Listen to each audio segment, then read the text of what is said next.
ಕ್ಷಣಕ್ಕೂ ಕೂಡ ಬಿಗಡಾಯಿಸ್ತಾ ಇದೆ ಇಸ್ರೇಲ್ ಮತ್ತು ಇರಾನ್ ನಡುವಿನ ಸಂಘರ್ಷ. ಯಾವ ಹಂತಕ್ಕೆ ಅಂದ್ರೆ ಇರಾನ್ಗೆ ಒಂದು ಅರ್ಥದಲ್ಲಿ ಬೆಂಕಿ ಬಿದ್ದಿದೆ, ಬೆಂಕಿಯಲ್ಲಿ ಬೆಂದು ಹೋಗ್ತಿದೆ ಅನ್ನುವಂತಹ ಸ್ವರೂಪದ ದಾಳಿಯನ್ನ ಇಸ್ರೇಲ್ ನಡೆಸ್ತಾ ಇದೆ. ಇರಾನ್ನ ಟೆಹರಾನ್ ಮೇಲೆ ಕ್ಷಿಪಣಿಗಳ ಸುರಿಮಳೆಯನ್ನ ಗೈದಿದೆ ಇಸ್ರೇಲ್. ಇರಾನ್ ಸೇನಾ ಮುಖ್ಯಸ್ಥ ಅಲಿ ಶದ್ಮಾನಿಯನ್ನ ಹತ್ಯೆ ಮಾಡಲಾಗಿದೆ. ಇರಾನ್ ನಾಯಕ ಖಮೇನಿ ಅತ್ಯಾಪ್ತ ಮಿಲಿಟರಿಯ ಸಲಹೆಗಾರ ಈ ಶದ್ಮಾನಿ, ಆತನನ್ನೇ ಹೊಡೆದು ಮುಗಿಸಿದ್ದಾರೆ. ಇರಾನ್ ಸರ್ವೋಚ್ಚ ನಾಯಕ ಖಮೇನಿಗೂ ಕೂಡ ಇದೀಗ ಜೀವ ಭಯ. ಹಾಗಾಗಿ ತನ್ನ ಕುಟುಂಬ ಸಮೇತವಾಗಿ ಆತ ಹೋಗಿ ಸುರಕ್ಷಿತ ಸ್ಥಳದಲ್ಲಿ ಅಡಗಿಕೊಳ್ಳುತ್ತಿದ್ದಾರೆ. ಇಸ್ರೇಲ್ ದಾಳಿಯ ಆತಂಕದಿಂದ ಬಂಕರ್ ಸೇರ್ಕೊಂಡಿದ್ದಾನೆ ಖಮೇನಿ ಮತ್ತು ಆತನ ಕುಟುಂಬ.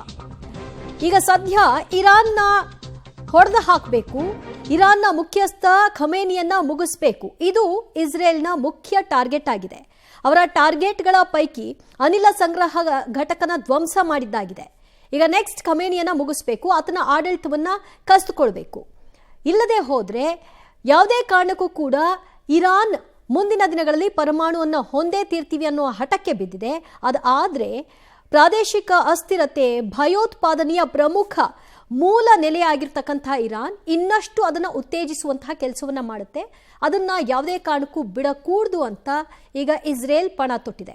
ಹೀಗಾಗಿ ಇಸ್ರೇಲ್ಗೆ ಹಲವು ದೇಶಗಳು ಕೂಡ ಸಾಥ್ ಕೊಟ್ಟಿವೆ, ಪ್ರಮುಖವಾಗಿ ಅಮೆರಿಕ ಕೂಡ. ಕ್ಷಣಕ್ಕೂ ಕೂಡ ಹೇಗಿದೆ ಅಂದ್ರೆ ಇರಾನ್ ಒಂದ್ ಕಡೆಯಲ್ಲಿ ದಾಳಿ ಮಾಡಿದ್ರೆ ಅದಕ್ಕೆ ಪ್ರತಿಯಾಗಿ ಡಬಲ್ ದಾಳಿಯನ್ನ ಇಸ್ರೇಲ್ ನಡೆಸ್ತಾ ಇದೆ. ಇಸ್ರೇಲ್ನ ನಾಗರಿಕ ನೆಲೆಗಳನ್ನ ಗುರಿಯಾಗಿಸಿ ದಾಳಿಯನ್ನ ನಡೆಸಿ ಹಲವು ನಗರಗಳನ್ನ ಬೆಂಕಿಯಲ್ಲಿ ಬೆಂದೊಯ್ಗುವಂತೆ ಮಾಡಿತ್ತು. ಅದಕ್ಕೆ ರಿವರ್ಸ್ ಆಗಿ ಈಗ ಇರಾನ್ ಮೇಲೂ ಕೂಡ ಇಸ್ರೇಲ್ ದಾಳಿಯನ್ನ ಮುಂದುವರಿಸಿದೆ. ಇದು ಯಾವ ಹಂತ ಸ್ವರೂಪವನ್ನ ಪಡ್ಕೊಳ್ಳುತ್ತೆ ಅನ್ನೋದನ್ನ ಕಾದು ನೋಡಬೇಕು. ಅಲಿ ಶದ್ಮಾನಿಯನ್ನ ಈಗ ಮುಗಿಸಿದೆ. ಅಲಿ ಶದ್ಮಾನಿ ಖಮೇನಿಯ ಅತ್ಯಾಪ್ತ. ಈ ಬಗ್ಗೆ ಮತ್ತಷ್ಟು ಮಾಹಿತಿ ಕೊಡ್ತಾರೆ ನಮ್ಮ ಪ್ರತಿನಿಧಿ ಶಬೀರ್. ಅಲಿ ಶದ್ಮಾನಿಯನ್ನ ಮುಗಿಸಲಾಗಿದೆ. ಈ ಹಿಂದೆ ಗುಪ್ತಚರ ದಳದ ಅಧ್ಯಕ್ಷನನ್ನು ಕೂಡ ಹೊಡೆದು ಹಾಕಿತ್ತು ಇಸ್ರೇಲ್. ಈಗ ಮುಂದಿನ ಟಾರ್ಗೆಟ್ ಖಮೇನಿ ಅನ್ನೋದನ್ನ ಫಿಕ್ಸ್ ಮಾಡ್ಕೊಂಡಿದ್ದಾರೆ. ಈ ಹಂತದಲ್ಲಿ ಏನ್ ಆಗ್ತಾ ಇದೆ ಇರಾನ್ ಮತ್ತು ಇಸ್ರೇಲ್ನ ನಡುವೆ? ಇರಾನ್ ಮತ್ತು ಇಸ್ರೇಲ್ ನಡುವೆ ಸಂಘರ್ಷ ತೀವ್ರವಾಗಿ ಏರ್ಪಟ್ಟಿರುವಂತದ್ದು. ಇರಾನ್ನ ಮೇಲೆ ನಿರಂತರವಾಗಿ ದಾಳಿಯನ್ನ ಮಾಡುವಂತ ಕೆಲಸವನ್ನ ಇಸ್ರೇಲ್ ಮಾಡ್ತಾ ಇದೆ. ಇಸ್ರೇಲ್ನ ದಾಳಿಗೆ ಇರಾನ್ನ ಬಹುತೇಕ ಸಾರ್ವಜನಿಕ ಆಸ್ತಿ ಪಾಸ್ತಿಗಳೆಲ್ಲವೂ ಕೂಡ ಧ್ವಂಸವಾಗಿ ಹೋಗಿರುವಂತದ್ದು. ಮುಖ್ಯವಾಗಿ ರಾಜಧಾನಿ ಟೆಹರಾನ್ ನಲ್ಲಿ ಆಸ್ತಿ ಪಾಸ್ತಿಗಳ ಮೇಲೆ ದಾಳಿಯನ್ನು ಮಾಡುವಂತ ಕೆಲಸವನ್ನ ನಿರಂತರವಾಗಿ ಮಾಡಲಾಗ್ತಾ ಇದೆ.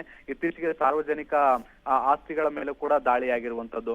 ಈಗಿರುವಂತ ಮಾಹಿತಿಗಳ ಪ್ರಕಾರ ಇರಾನ್ ನಲ್ಲಿ 240ಕ್ಕಿಂತ ಹೆಚ್ಚು ಮಂದಿ ಮೃತಪಟ್ಟಿದ್ದಾರೆ, 1200ಕ್ಕಿಂತ ಹೆಚ್ಚು ಮಂದಿ ಗಾಯಗೊಂಡಿದ್ದಾರೆ ಅನ್ನುವಂತ ಮಾಹಿತಿಗಳು ಕೂಡ ಇದಾವೆ.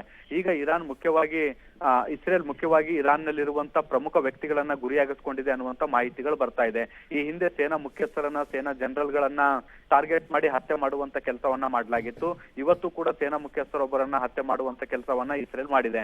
ಈಗ ಮುಂದುವರೆದು ಏನು ಇರಾನ್ನ ಅಧ್ಯಕ್ಷರನ್ನ ಟಾರ್ಗೆಟ್ ಮಾಡಬೇಕು ಅನ್ನುವಂತ ನಿಟ್ಟಿನಲ್ಲೂ ಕೂಡ ಪ್ರಯತ್ನಗಳು ನಡೀತಾ ಇದಾವೆ. ಆದ್ರೆ ಈ ಒಂದು ಪ್ರಕ್ರಿಯೆಗೆ ಈಗ ಸದ್ಯಕ್ಕೆ ಅಮೆರಿಕ ಅಧ್ಯಕ್ಷ ಡೊನಾಲ್ಡ್ ಟ್ರಂಪ್ ಅವರು ತಡೆ ಹಿಡಿದಿದ್ದಾರೆ ಅನ್ನುವಂತ ಮಾಹಿತಿಗಳು ಬರ್ತಾ ಇದಾವೆ. ಈ ಮಾಹಿತಿಯನ್ನ ಖುದ್ದು ಡೊನಾಲ್ಡ್ ಟ್ರಂಪ್ ಅವರೇ ಖಚಿತಪಡಿಸಿರುವಂತದ್ದು. ಇಸ್ರೇಲ್ ಈ ಒಂದು ವಿಚಾರಕ್ಕೆ ಸಂಬಂಧಪಟ್ಟಂತೆ ಇರಾನ್ನ ಅಧ್ಯಕ್ಷರನ್ನೇ ಟಾರ್ಗೆಟ್ ಮಾಡುವಂತ ಪ್ರಯತ್ನವನ್ನ ಮಾಡಿತ್ತು. ಅದನ್ನು ನಾವು ತಡೆ ಹಿಡಿದಿದ್ದೀವಿ ಅನ್ನುವಂತ ನಿಟ್ಟಿನಲ್ಲಿ ಹೇಳಿಕೆಯನ್ನ ಕೊಟ್ಟಿತ್ತು. ಒಂದ್ ವೇಳೆ ಇರಾನ್ನ ಅಧ್ಯಕ್ಷರನ್ನ ಹತ್ಯೆ ಮಾಡಿದಂತ ಸಂದರ್ಭದಲ್ಲಿ ಪರಿಸ್ಥಿತಿ ಮತ್ತಷ್ಟು ಉದ್ವಿಗ್ನಗೊಳ್ಳುವಂತ ಸಾಧ್ಯತೆಗಳಿದಾವೆ. ಹೀಗಾಗಿ ನಾವು ಆ ಒಂದು ಪ್ರಯತ್ನವನ್ನ ತಡೆ ನಿಲ್ಲಿಸಿದೀವಿ ಅನ್ನುವಂತ ನಿಟ್ಟಿನಲ್ಲಿ ಹೇಳಿದ್ರು. ಸೊ ಮುಂದಿನ ದಿನಗಳಲ್ಲಿ ಇದೇ ರೀತಿ ಪರಿಸ್ಥಿತಿ ಮುಂದುವರೆದ್ರೆ ಬಹುಶಃ ಇಸ್ರೇಲ್ ಇರಾನ್ನ ಅಧ್ಯಕ್ಷರನ್ನು ಕೂಡ ಹೊಡೆದುರುಳಿಸುವಂತ ಸಾಧ್ಯತೆಗಳನ್ನ ನಿರೀಕ್ಷೆ ಮಾಡಬಹುದು. ದಿವ್ಯಾ.